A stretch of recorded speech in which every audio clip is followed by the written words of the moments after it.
할렐루야. 그렇게 하실 줄 믿습니다.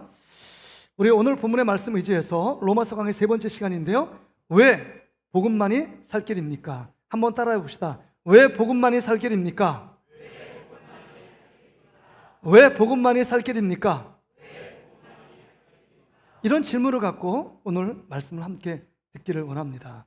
우리 지난 시간 로마서 1장 1절부터 17절까지의 말씀을 통해서 두 번씩 정말 로마서의 전체적인 핵심이고 전체적으로 그 모든 그 전체적인 숲을 볼 수 있는 주제가 담겨 있다는 말씀을 드렸습니다. 그래서 로마서 1장 16절 17절에는 이렇게 말씀하고 있습니다. 내가 복음을 부끄러워하지 아니하노니 이 복음 모든 믿는 자에게 구원을 주시는 하나님의 능력이 됨이라. 먼저는 유대인에게요 그리고 헬라인에게다. 17절에요 같이 한번 읽어볼까요? 시작. 복음에는 하나님의 의가 나타나서 믿음으로 믿음에 이르게 하나니 기록된 바 오직 의는 믿음으로 말미암아 살리람과 같으니라. 그렇습니다. 로마서의 핵심 주제가 1장 16절 17절에 담겨 있습니다.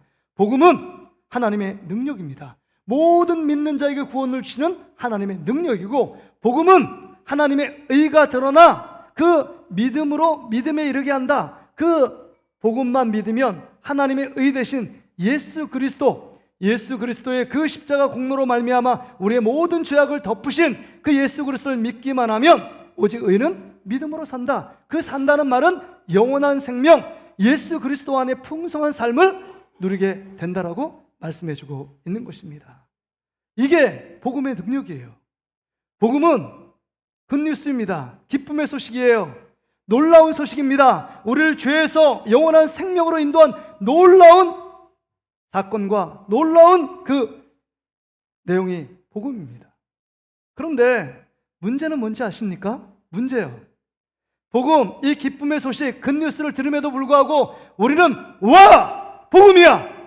이 복음이 날 살렸어! 이런 감격이 없어요. 이런 기쁨이 없습니다. 이런 감탄사가 유발되지 않습니다. 그런 감동이 우리 안에 물밀듯 밀려오지 않는다는 게 문제입니다. 복음은 아주 작은 의미에서 예수 그리스도의 십자가의 죽으심을 얘기합니다. 또 복음서, 마태, 마가, 누가, 요한복음, 이 복음서의 예수님의 생애와 그가 가르치는 행적들, 이게 복음입니다. 더 넓은 의미에서 여러분, 복음은 창세기부터 요한계시록까지 예수 그리스도를 주제로 하고 있기 때문에 그 66권이 복음입니다. 저는 오늘 단에서 설교하는 것이 복음을 외치고 있는 것입니다. 여러분 마음에 여러분 복음을 들으면서 기쁨이 있습니까? 설교를 대한 그 설교의 말씀, 담임 목사님이 어떤 말씀을 전하실까, 그 말씀에 대한 사모함이 여러분 가운데 지금 있으십니까? 과거에도 그 말씀 가운데 사모함이 있었고, 아멘을 한 분 하시네요. 마음의 위로가 됩니다. 한 분이라도 있는 게 한 분부터 시작되는 거 아니에요? 한 분.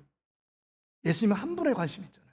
자, 여러분, 진짜 말씀에 대한 사모함, 말씀, 그 복음을 들어야 내가 산다. 내가 정말 어떤 존재인지 모르는데 내가 정말 그 죄악 가운데 아무런 소망 없이 살아갔는데 예수 그리스도 그 복음의 놀라운 능력을 듣고 내가 이제 그 말씀 속에 살아야 되겠다. 벅찬 감격과 감동과 기쁨이 우리 안에 물밀듯 밀려오느냐 하는 것입니다. 우리는 실제 별로 기뻐하지 않습니다. 별로 감격이 없습니다. 별로 감동이 없습니다. 이게 현주소예요. 그렇다면 왜 복음은 기쁨일까? 왜 복음이 좋은 소식이고 와! 하고 반전시키는 놀라운 사건이 그 안에 담겨져 있는가 하는 것입니다. 여러분, 복음은 좋은 소식이에요. 그러면 왜 복음이 복음되기 위해서는 여러분 삶이 나쁜 소식으로 가득 차 있었기 때문입니다. 과거의 나쁜 상태에 있었기 때문에, 예수 그리스도를 믿지 않는 상태가 엄청난 상태에 있었기 때문에 여러분이 복음을 듣고 정말 기쁨과 감격 가운데 와라고 소리칠 수 있는 것입니다. 그런데 내가 과거에 어떤 상태에 있는지 그것을 알지 못하기 때문에 나쁜 소식, 최악의 상태에 있음에도 불구하고 내가 구원받은 것이, 믿음을 가진 것이, 영생을 얻은 것이, 하나님의 자녀가 된 것이 별로 기쁨이 되지 못하는 것입니다. 뭔가 내가 열심히 믿어서, 내가 열심히 신앙생활해서, 내가 하나님께 예배드렸기 때문에 당연히 구원받고 하나님의 자녀되고 하나님이 원하는 천국, 영생의 축복을 누리는 거지 라고 생각하고 있습니다. 절대 그렇지 않습니다. 일도 여러분의 노력과 여러분의 열정과 여러분의 열심 때문에 풍성한 삶을 누리는 영생의 기쁨, 그 기쁨을 누릴 수 있는 존재들이 아니었다는 것입니다. 그러기에 오늘 본문 1장 18절부터 로마서에 본격적으로 본론에 해당되는 것입니다. 왜 너희들에게 복음이 하나님의 능력의 복음이 왜 기쁨인가? 너희들이 과거에 어떤 상태에 있었는지, 네가 최악의 나쁜 상황, 진짜 복음을 듣지 못하면 전혀 살 수 없었던 간절하고 절실함 가운데 너희들이 놓여 있는지를 오늘 본문은 우리에게 들려주고 있는 것입니다. 그래서 여러분, 오늘 본문에 보면 좋은 얘기 없어요. 1장 18절을 보세요. 1장 18절. 하나님의 진노가 불의로 진리를 막는 사람들의 모든 경건하지 않음과 불의에 대하여 하늘로부터 나타나느니, 하나님의 진노 가운데 너희들이 있다. 그리고 진리를 막았고 하나님을 대적했고 하나님을 버렸다. 그래서 모든 경건하지 못함과 불의 가운데 너희들이 살고 있는 존재들이었다. 이렇게 얘기합니다. 하나님의 분노, 하나님의 진노, 하나님의 저주 아래 너희들이 있었다라고 말씀합니다. 그리고 이런 삶 가운데 늘 죄악 가운데 삶을 살아갔던 우리들의 모습 가운데 마지막 하나님의 하나님 나라에서 여러분 세계를 딱딱 칩니다. 재판관이 뭐라고 치냐? 너 사형이라고 얘기합니다. 32절 말씀을 보세요. 32절. 그들이 이 같은 일을 행하는 자는 사형에 해당된다고 하나님께서 정하심을 알고도, 여러분, 우리는 예수가 원하지 않는, 하나님이 원하지 않는 죄악의 삶을 살아왔기 때문에 영원히 구제불능이었고 영원히 비참한 존재였고, 그 마지막 어디에 가느냐? 사형. 우리가 육체의 죽음만을 의미하지 않고 사람은 다 한 번 죽습니다. 이 사형이라는 것은 영원한 죽음, 곧 지옥 형벌을 얘기하고 있는 것입니다. 너희가 지옥 형벌을 마땅히 받아야 될 존재였다라는 것입니다. 비참한 존재, 가장 인생의 진짜 밑바닥, 정말 구제불능, 구원할 수 없는 그 처지, 일도 선한 것이 없는 그런 삶 가운데 놓여있던 너희들이, 그래서 하나님의 진노와 하나님의 저주와 하나님의 심판받아 영원히 멸망받아야 될 너희들을 주님이 구했다는 얘기 아닙니까? 이게 굿뉴스예요. 이게 복음입니다. 이게 예수님이 행하신 놀라운 사건입니다. 근데 우리는 이거에 감격하지 못합니다. 감격이 없으니까, 복음에 집중하지 못하니까 늘 끌려다닙니다. 무언가 끌려다녀요. 그건 사단입니다. 마귀에게 끌려다녀요. 그것이 더 행복하고 더 좋은 것처럼 육신의 낙을 누리고 내가 원하는 대로 살고 있습니다.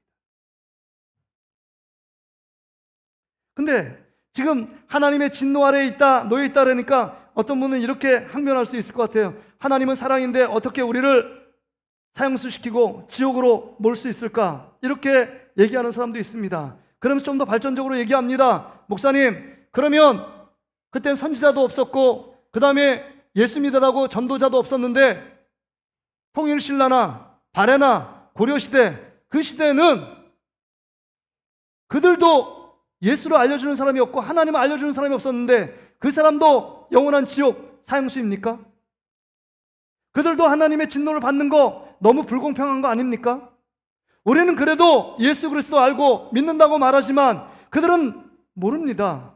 그들은 너무 지옥으로 달려나가도록 심판받고 멸망하도록 두는 거 너무 부당한 일 아닙니까?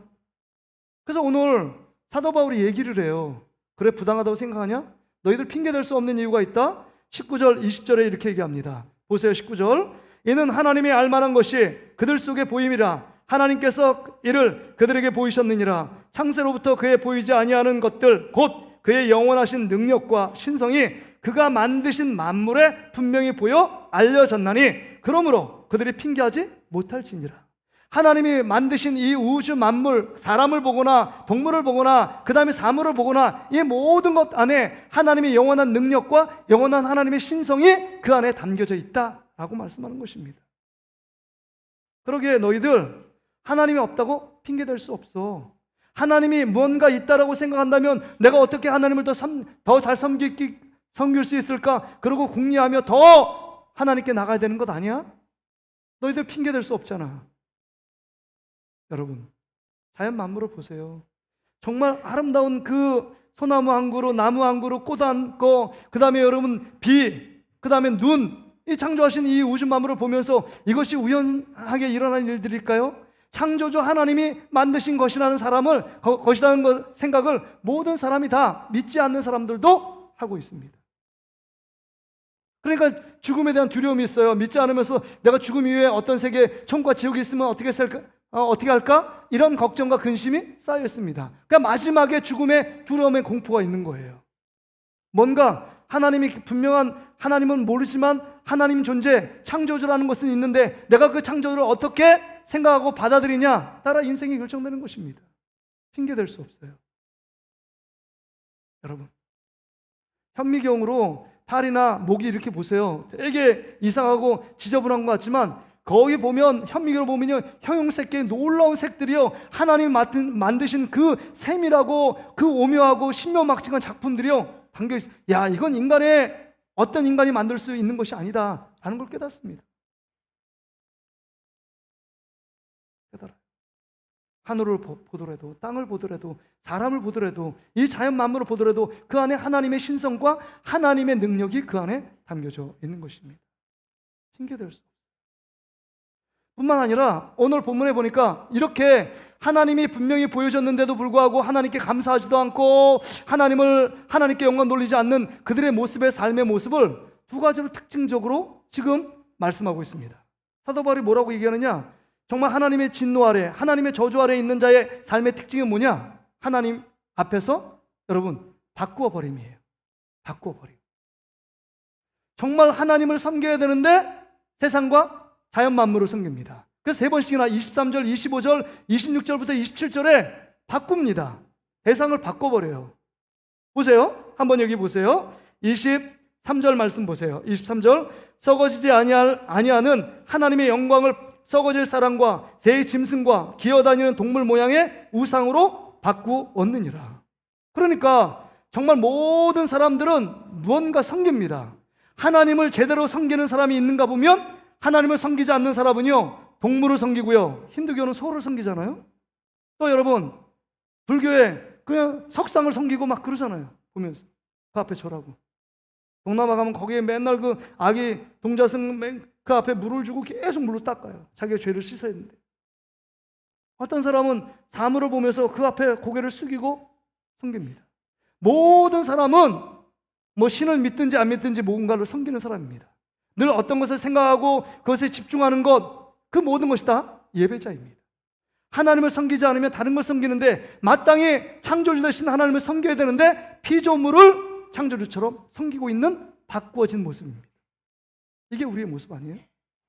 우리는 하나님을 잘 섬겨야 되는데 여러분, 우리의 내면의 깊은 동기를 한번 생각해 보세요.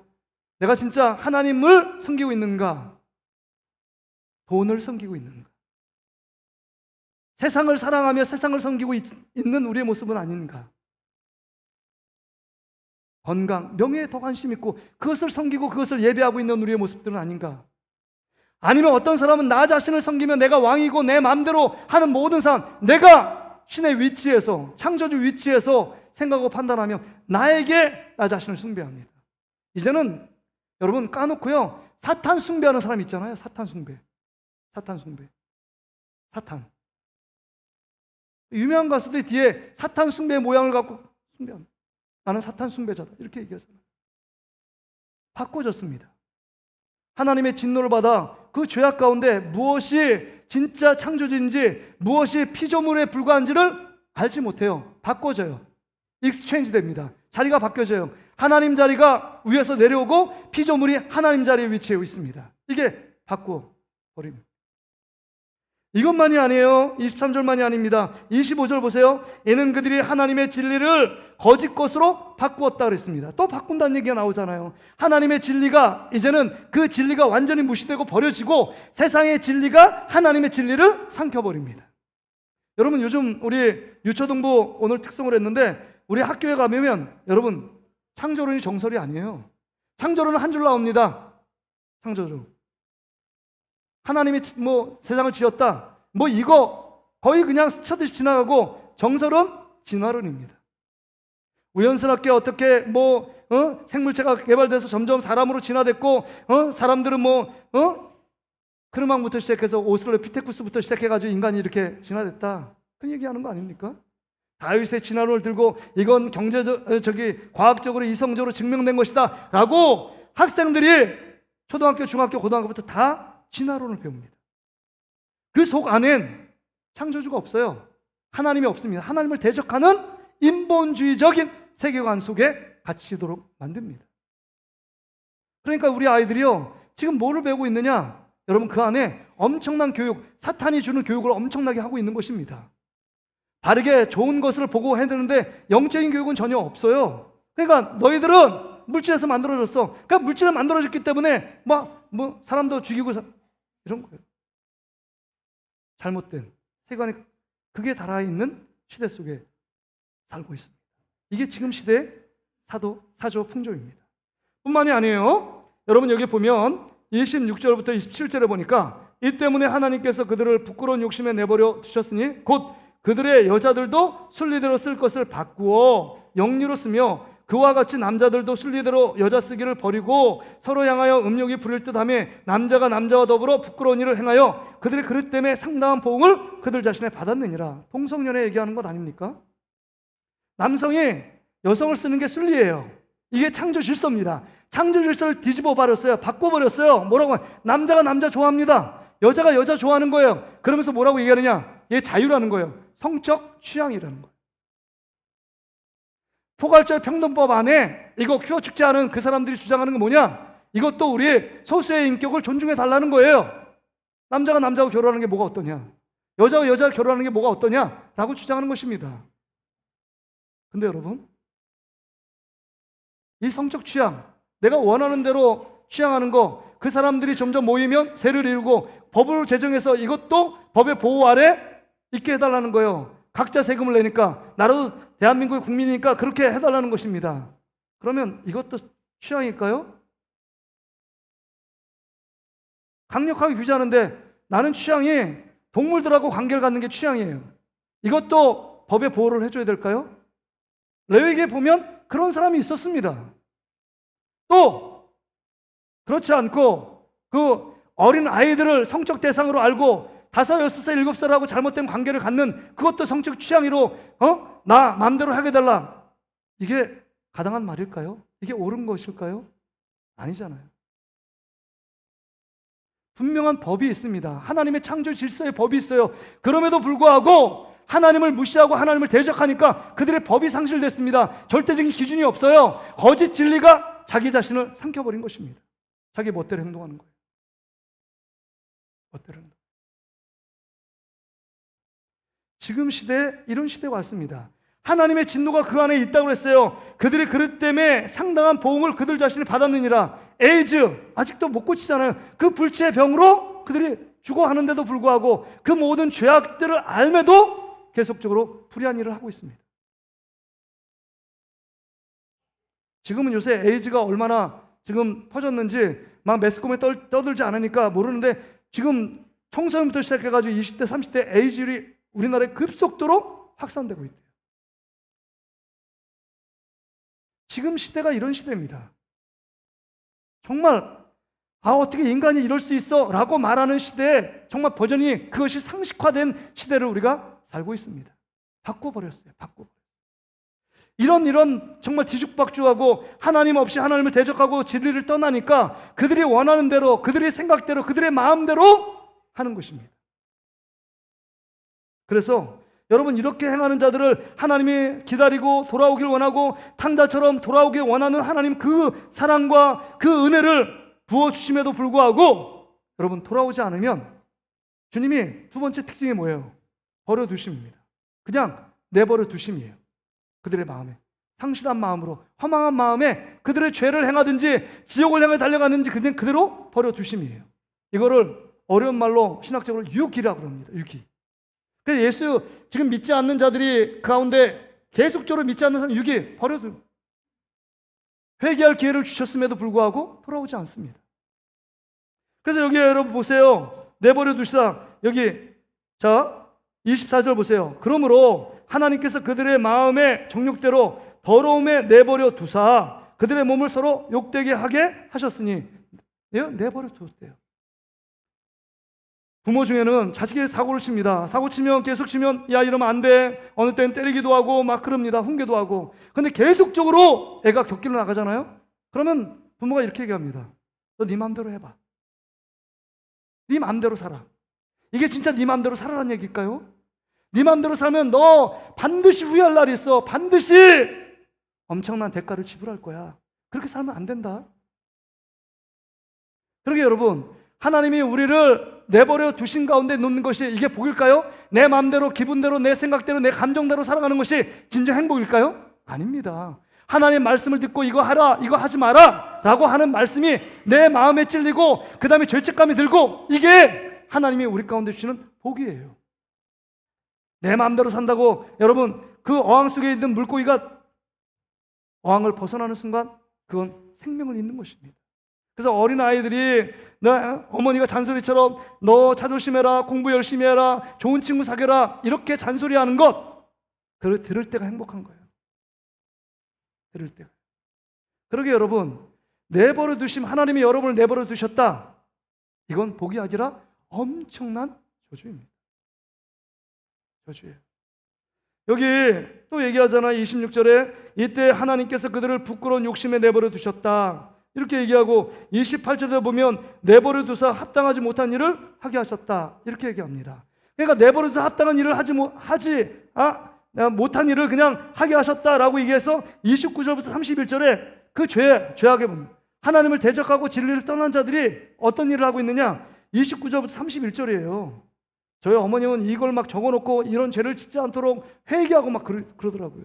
29절 모든 불의, 추악, 탐욕, 악의가 가득한 자요 시기, 살인, 분쟁, 사기, 악독이 가득한 자요 수군수군하는 자요. 옆에 여러분 수군수군한다. 다른 사람을 비판하고 수군수군하는 거 그럴 때 딱 있으면 나는 이런 범죄 안 해.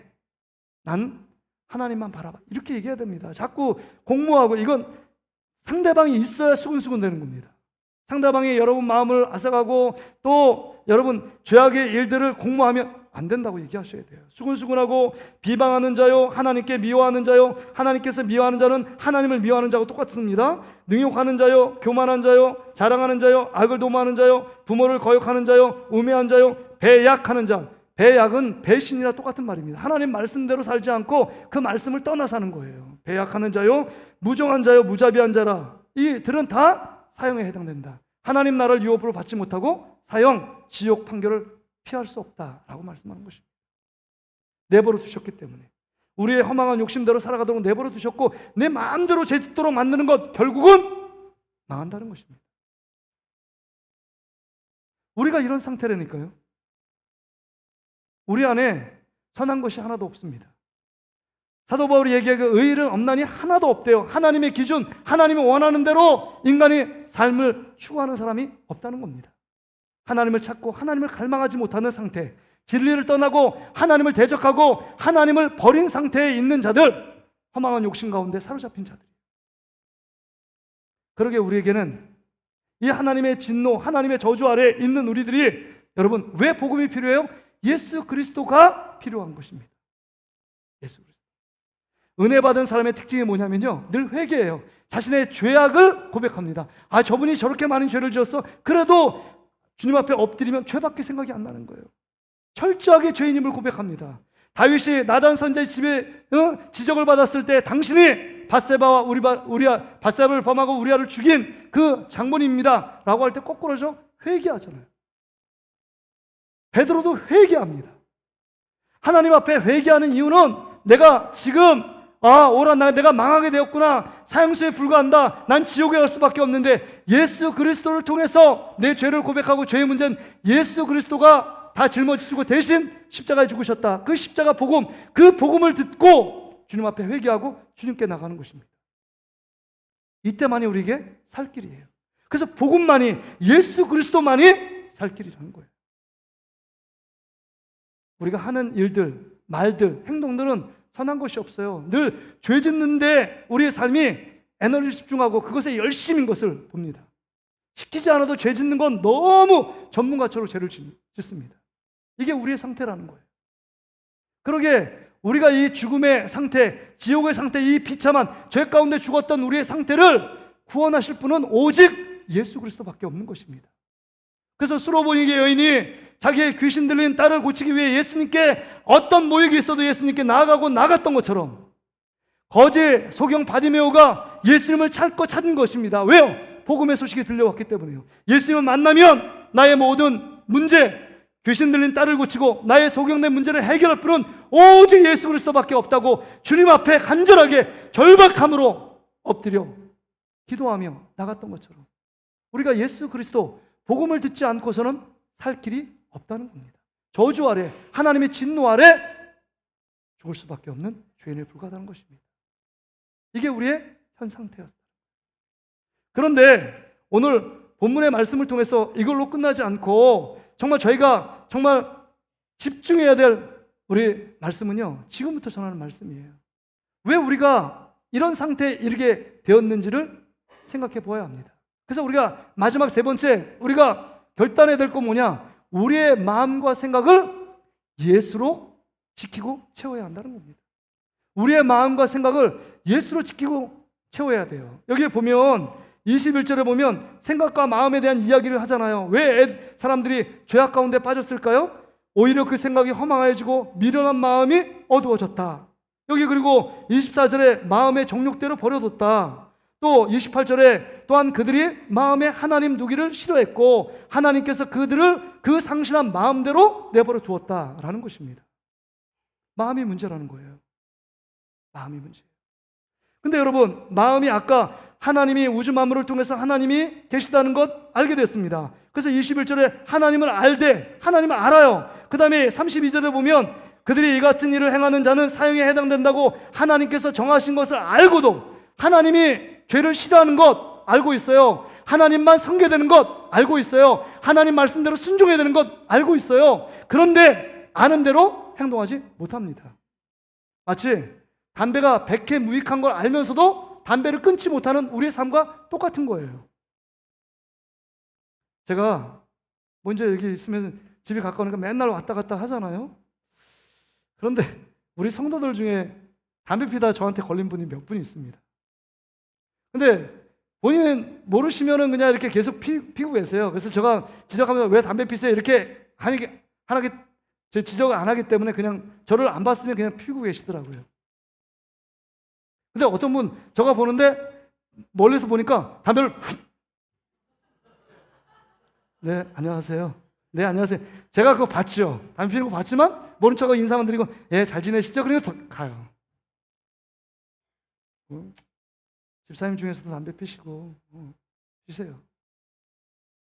근데 그게 신앙적으로 담배 피면 된다 안 된다, 이건 담배 핀다고 해서 지옥 가는 건 아닙니다. 근데 담배가 왜 담배 피면 안 되냐? 하나님의 성전인 우리가 육체를 정말 거룩하게 지키고 육체도 잘 관리해야 돼요. 근데 이 백해무인가 본인이 알고 있어요. 담배 끊어야 된다는 거 알고 있습니다. 아마 담배 피는 사람은 우리 자녀들, 그 다음에 우리 손주들한테 피해가 된다는 거 싫어하는 것 알고 있어요. 그런데 안 끊으시는 걸 어떻게 해요?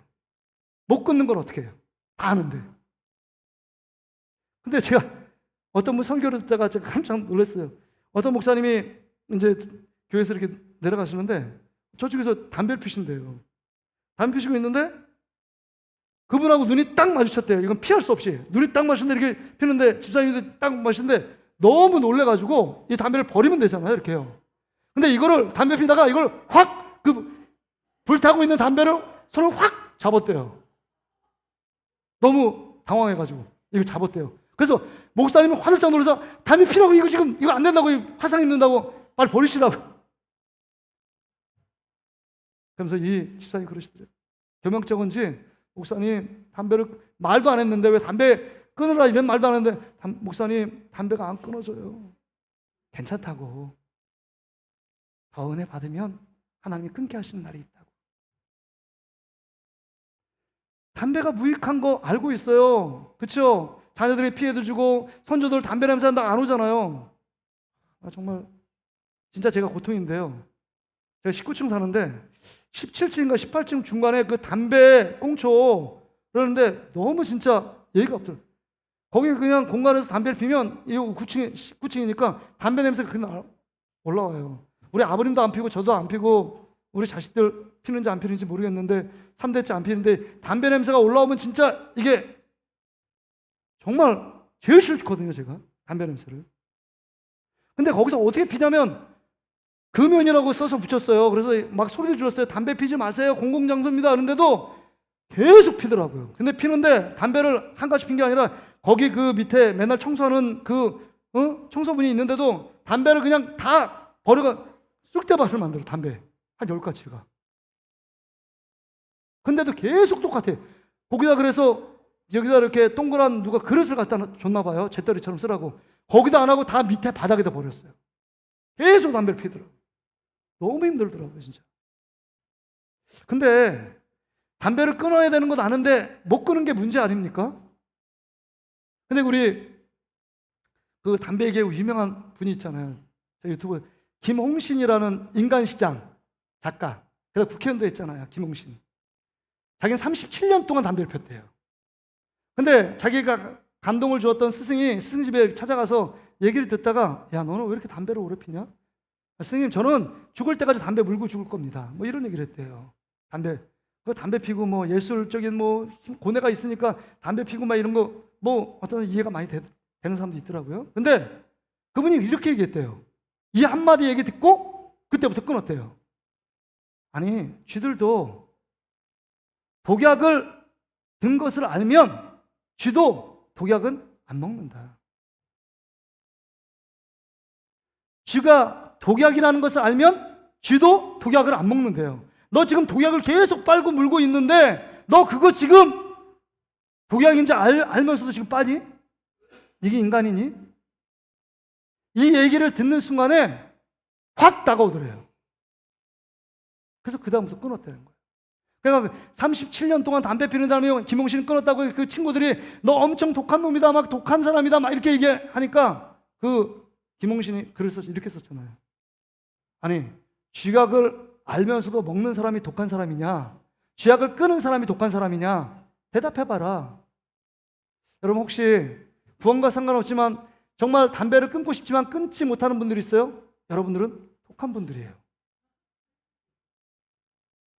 쥐약을 알면서도 계속 흡입하고 있기 때문입니다. 근데 담배 문제는 차지하고 우리가 지금 죄를 죄되게 지금 알고 있음에도 불구하고 하나님이 기뻐하지 않는다, 하나님이 싫어한다, 죄를 미워한다, 그거 알고 있어요. 알고 있는데도 죄가, 습관적인 죄들이 끊어지지 않는 이유가 뭘까요? 오늘 보니까 마음이 문제예요. 마음이 병들었기 때문입니다. 마음이 내가 주관하는 것 같아요? 그렇지 않습니다. 마음이 같이 중립적이에요. 이게 사단이 여러분의 마음을 주관하잖아요. 그러면 사단이 여러분을 이끌어갑니다. 여러분 고린도후서 4장 4절 말씀 보세요. 이렇게 얘기하잖아요. 자, 그 중에 잘 보세요. 그 중에 이 세상의 신이 마귀입니다. 마귀가 믿지 아니하는 자들의 마음을 혼미하게 하여 그리스도의 영광의 복음을 광채가 비치지 못하게 함이니 그리스도는 하나님의 형상이다. 그러니까 사단이 우리의 마음을 지배하고 다스리는 거예요. 그러니까 우리의 마음을 누가 지배한다고요? 예수님이 지배하는 게 아니라 사단이 지배하니까 여러분 분별력을 잃어버리는 겁니다. 분별력을 잃어버려요. 이게 죄인지 이게 하나님이 원하는 건지 혼동이 돼버리는 거예요. 그러니까 바꿔 쓰는 거예요. 바꿔. 하나님을 섬기는 위치에 내가 원하는 거 갖다 놓습니다. 그래도 그게 죄인지 몰라요. 무차별적으로 행합니다. 우리가 죄인지 모르니까. 사단이 우리의 마음을 질질 지배하고 끌고 갑니다. 그러니까 허망한 대로 우리의 마음을 허망한 데 미련한 마음, 그 다음에 마음의 정욕대로 내버려두고 우리의 욕심 따라 내버려두는 것, 이게 사단이 우리의 마음을 막 지배하는 거예요. 그러니까 가룟 유다의 마음에 예수님을 팔 생각을 딱 집어넣는 거잖아요. 주님이 기뻐하시는 생각이 아닌 거 알면서도 그 마음을 방치해버려요. 방치합니다. 아, 그분이 나의 생명이고 그분이 우리의 구주고 그분이 예수님이 나를 위해 십자가에 죽으실 구원하실 분이야. 이것을 알면서도 내 안에 탐심, 물질에 대한 욕심, 그러니까 사단이 들어오는 그 마음들 슬그머니 그냥 방치해버리는 겁니다. 나 내 마음대로 살아. 나 간섭받고 싶지 않아. 내가 원하는 대로 사는 거야. 이렇게 사는 겁니다. 그러게 여러분, 우리가 지금 결단해야 될 것은 우리의 마음을 그냥 방치하면 우리는 습관 따라 육체적인 본능과 욕망 따라서 세상적으로 살아가는 겁니다. 사단의 밥이 되어 끌려가는 것입니다. 그러기에 우리의 마음을 예수로 지키지 않고 예수로 충만하지 않으면 우리는 하나님이 주시는 영원한 생명, 하나님이 기뻐하시는 정말 풍성한 삶을 누릴 수 없다는 것입니다. 그러기에 여러분, 우리의 마음을 누구로 채우라고요? 예수님으로 채워야 된다는 거예요. 그래서 여러분, 우리의 생각을 지금 집중해야 합니다. 생각을 여러분이 많이 하는 것, 그것을 사랑하는 것이고 그것을 예배하고 있는 것입니다. 그러기에 여러분, 우리가 이 시간부터는 우리가 예수님을 생각해야 돼요. 이기풍 선교사님의 그 사모님이 얘기한 것처럼 자녀들에게 유언했잖아. 5분 이상 예수님을 생각하는데 놓지 마라. 5분 안에 날마다 예수님을 생각해야만 세상을 이길 수 있고 믿음으로 살 수 있다. 이런 거 얘기하는 것 아닙니까? 히브리서 3장 1절에 이렇게 말씀하고 있어요. 우리 같이 한번 읽어볼까요? 시작! 그러므로 함께 하늘의 부르심을 받은 거룩한 형제들아, 우리가 믿는 도리의 사도이시며 대상이신 예수를 깊이 생각하라. 예수를 깊이 생각하지 않으면 우리의 마음이 사단에게 이끌려가고 사단의 밥이 될 수밖에 없습니다. 또 히브리서 12장 2절 3절에 이렇게 말씀합니다. 그걸 생각하는 건 뭐냐? 믿음의 주여 또 온전케 하시는 이 예수를 바라보는 거예요. 생각하는 건 바라보는 것입니다. 내 옆에 계신 예수 그리스도, 부활의 예수님이 우리 옆에 계세요. 예수님 바라보면 우리가 함부로 욕하고 함부로 행동할 수 있어요? 다른 사람을 미워할 수 있어요? 안 됩니다. 예수를 바라보는 거예요. 그 앞에 있는 기쁨을 위하여 십자가를 참으사 부끄러움을 개의치 아니하시더니 하나님 보좌 우편에 앉으셨느니라. 그 다음에 12장 3절이요. 같이 읽어볼게요. 시작! 너희가 피곤하여 낙심하지 않기 위하여 죄인들이 이같이 자기에게 거역한 일을 참으신 일을 생각하라. 여러분 뭘 생각해요? 여러분의 죄를 위해서 십자가에 대신 죽으신 예수 그리스도를 생각하라. 생각하라는 거예요. 예수님이 여러분이 죽을 수밖에 없고 지옥 갈 수밖에 없는데 예수 그리스도의 십자가의 보혈의 피로 그 세마포로 여러분을 덮어주셔서 이제는 사형수, 32절의 사형수를 이제는 예수님으로 말미암아 여러분 복권을 시켰어요. 대사면을 명합니다. 대상이 너는 내가 예수 그리스도의 보혈의 피로 내가 의롭다 칭해준 것이다. 그러기에 너가 예수 그리스도를 믿고 예수 그리스도를 섬기며 예수의 이름으로 구하고 예수 그리스도를 찾을 때 네 안에 하나님의 자녀의 권세와 능력 가운데 살게 된다. 이제는 네가 과거에는 죄덩어리였는데 이제는 예수 그리스도의 보혈의 피로 말미암아 복덩어리가 되었다. 이제는 네가 허망한 어둠 가운데 있었는데 예수 그리스도를 생각하고 예수 그리스도를 바라봄으로 이제는 빛 가운데 왔다. 이제 빛 대신 예수 그리스도와 함께 교제하고 하나님의 말씀 앞에, 기도 앞에 성령으로 네 생각과 마음을 맡겨 예수 그리스도를 바라봐라. 옆에 계신 예수 그리스도를 바라봐라. 그래야만 네 삶이 진노와 저주 아래 놓인 삶이 아니라 하나님이 주시는 영원한 생명, 그 풍성한 삶을 누리며 살아갈 수 있다. 이 말씀이 여러분의 말씀이 되시기를 주의 이름으로 축복합니다. 말씀이 깊은 울림이 있으면 좋겠습니다. 한 주간 이 말씀을 다시 한번 묵상하고 인터넷에서 다시 한번 들으시고 정말 여러분 삶 가운데서 정말 예수 그리스도를 생각하고 바라보는 그 인생으로 결단하며 나가는 저와 여러분 되시기를 주의 이름으로 축복합니다.